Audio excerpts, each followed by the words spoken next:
Do you believe that one handshake can change your life? I do. Not because of the handshake itself, because of what follows. A conversation can lead to another conversation. An introduction leads to another introduction. And a relationship opens a door you didn't even know existed.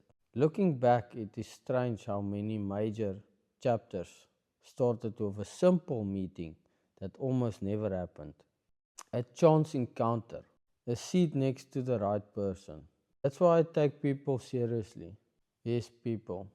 Because you never really know which conversation is about to change the direction of your life.